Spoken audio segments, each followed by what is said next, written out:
অনেক দিন আগে সোনাপুর নামে এক রাজ্য ছিল। সেই রাজ্যে ছিলেন সাহসী রাজা বিক্রমাদিত্য। সবাই তাকে ভালোবাসত, কারণ তিনি ন্যায়পরায়ণ আর জ্ঞানী ছিলেন। কিন্তু একদিন রাতের বেলা এক অদ্ভুত ঘটনা ঘটল। প্রাসাদের বাগান থেকে হঠাৎ দেখা গেল এক রহস্যময় আলো, আর সকালে সবাই অবাক। রাজকোষের সোনা উধাও। রাজা গম্ভীর কণ্ঠে, কে সাহস করল রাজকোষ থেকে সোনা নিতে? প্রহরী, রাজ্যের সবাইকে জানাও, যে এই রহস্য ভেদ করবে তাকে আমি অর্ধেক রাজ্য দেব। পরদিন এক বৃদ্ধ ঋষি মুনি এসে হাজির হলেন রাজপ্রাসাদে। ঋষি মুনি শান্ত কণ্ঠে, রাজন, এ কাজ কোনো মানুষের নয়। এ এক অভিশপ্ত আত্মার খেলা।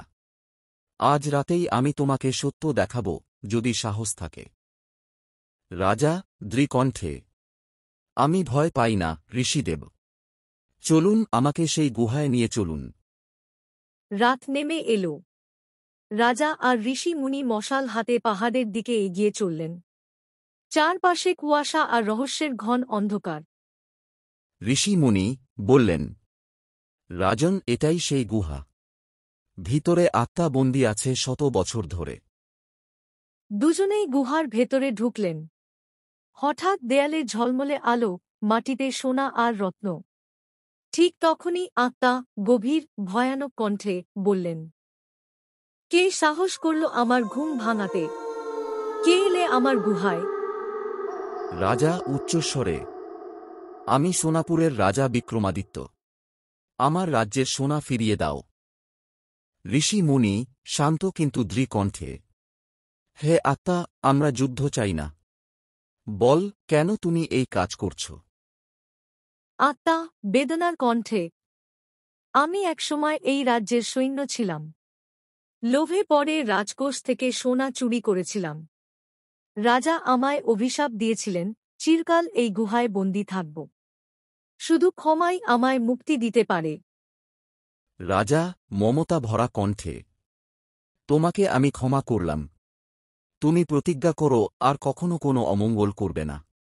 আত্মা নরম কণ্ঠে, আমি প্রতিজ্ঞা করছি রাজন।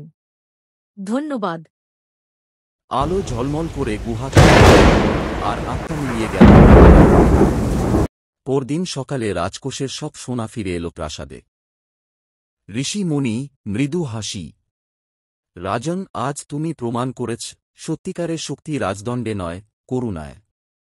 রাজা নম্র কণ্ঠে, আপনি ঠিক বলেছেন ঋষিদেব। ক্ষমাই মুক্তির পথ। বর্ণনাকারী শেষের কণ্ঠে, সেদিন থেকে রাজা বিক্রমাদিত্য সোনাপুর রাজ্য শাসন করলেন আরও জ্ঞান ও দয়ায়। আর লোকেরা আজও বলে, সত্যিকারের রাজা সেই যে ক্ষমা করতে জানে।